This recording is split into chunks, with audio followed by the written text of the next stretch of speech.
Tal como prometido, estamos de volta para lhe trazer o segundo episódio desta série de 5 que preparamos para si.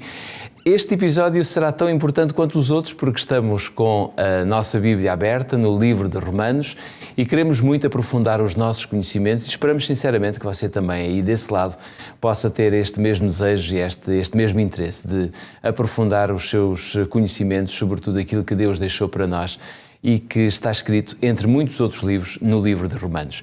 Conosco, para não variar, vamos ter o pastor Pedro Esteves, que estará à conversa. Pedro, muito obrigado mais uma vez por estares connosco. Como é habitual, começamos pelo sumário. Qual foi o sumário de hoje, ou qual é o sumário de hoje? Muito simples, mas muito importante. Hoje nós vamos analisar a diferença entre uma religião centrada no homem, que é um dos grandes riscos de todo o fenómeno religioso, e a diferença, então, eu dizia, como uma religião centrada em Deus e naquilo que Deus faz. Para isso é necessário abrirmos a nossa Bíblia e convido a si, que está desse lado, a poder abrir também a sua, se estiver por perto, ou então seguir a nossa leitura, que se encontra em Romanos capítulo 4, versículos 6 a 8. Ora, leia connosco. Assim também Davi declara bem-aventurado o homem a quem Deus imputa a justiça sem as obras, dizendo, bem-aventurados aqueles cujas maldades são perdoadas e cujos pecados são cobertos. Bem-aventurado o homem a quem o Senhor não imputa o pecado. Esta é uma leitura de Romanos capítulo 4, versículos 6 a 8.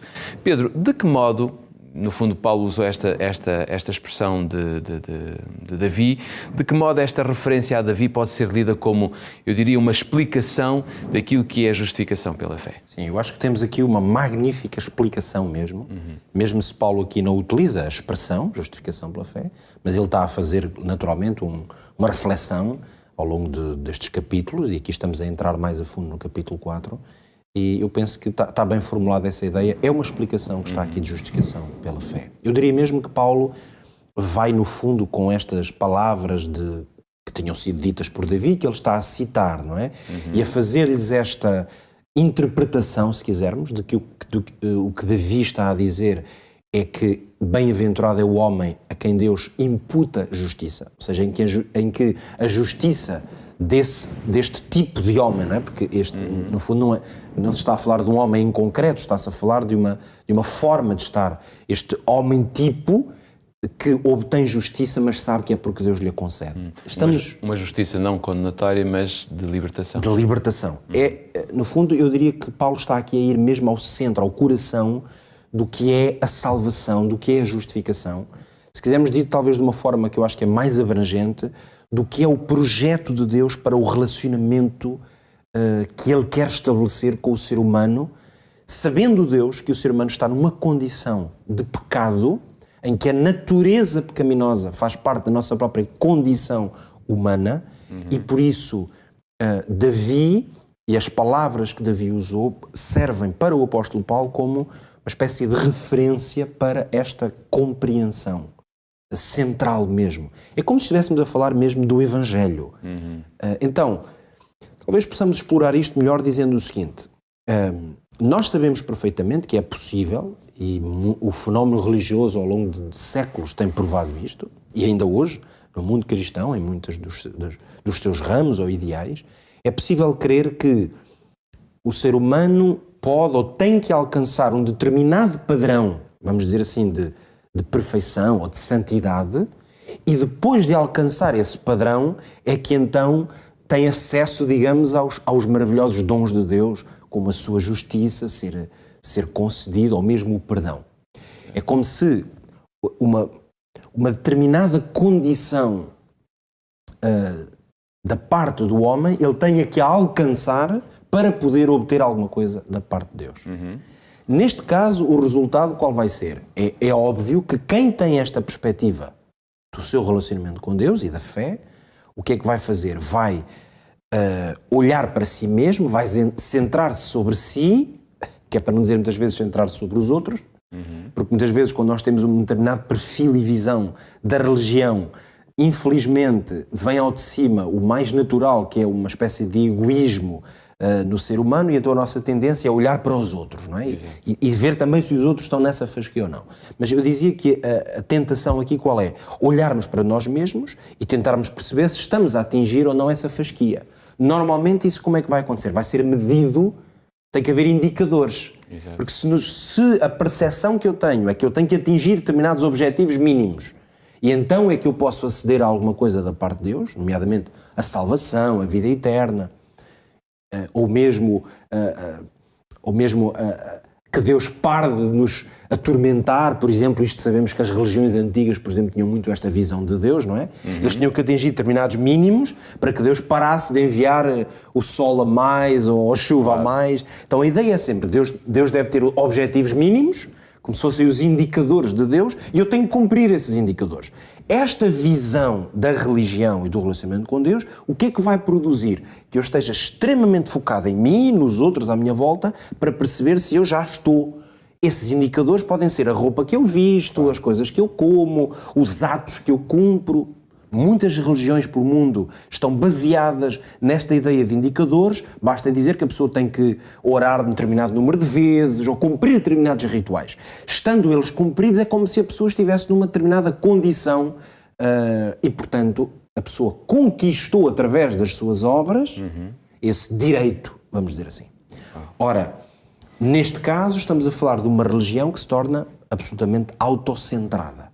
Eu trago até aqui uma curiosidade, o que eu creio ser uma curiosidade, é que normalmente esta visão extremamente centrada no próprio ser humano, ela acontece mesmo em religiões ou fenómenos religiosos que normalmente nós vemos até como muito opostos.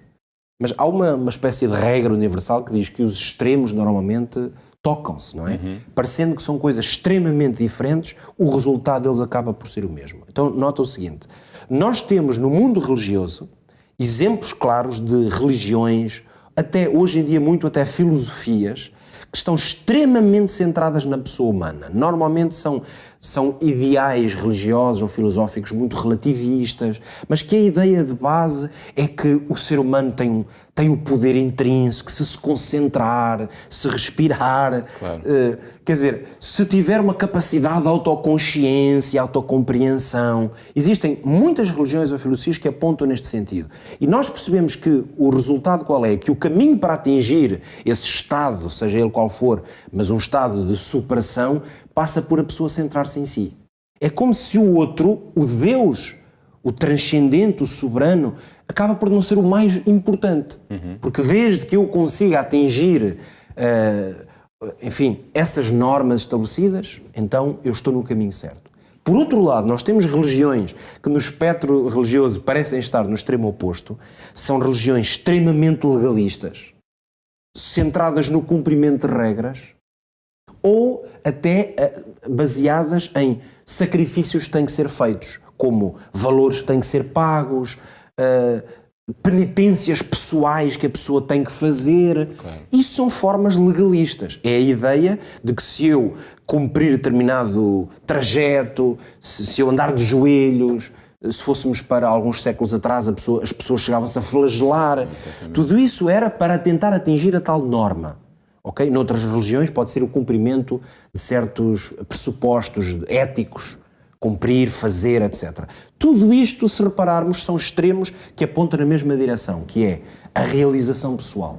Eu sou capaz. E o apóstolo Paulo aqui mostra-nos, através do exemplo e das palavras de Davi, que a justiça é uma coisa imputada. Ou seja, não vem de nós. São estes pecados aos quais Davi se refere, são cobertos. Não sou eu que consigo tornar-me vencedor sobre o pecado. Esses pecados são cobertos. Então, se eu alcançar alguma coisa na minha vida, vai ser sempre por resposta àquilo que Deus fez. Muito rapidamente, como é que nós colocamos tudo isto em prática? Eu diria que aqui temos um apelo para que não nos centremos em nós mesmos. E eu deixo a quem nos ouve e vê neste dia este apelo. Não se considere justo, bom, melhor, não tente alcançar por si mesmo. Também não se considere uma desgraça que para si já não há solução. Simplesmente medite naquilo que Cristo fez por si e pense que a obra que Cristo fez, Ele sim, foi tão vasta e tão maravilhosa que isso lhe dá acesso à salvação, ao perdão, à reconciliação com Deus. Acredito que Deus tem um projeto extraordinário para si e Ele está no seu encalço. Nós também queremos continuar a estar consigo e por isso marcamos encontro já no nosso próximo episódio para que continuemos esta temática tão rica, tão profunda e que pode ajudar à edificação da nossa fé. Até lá.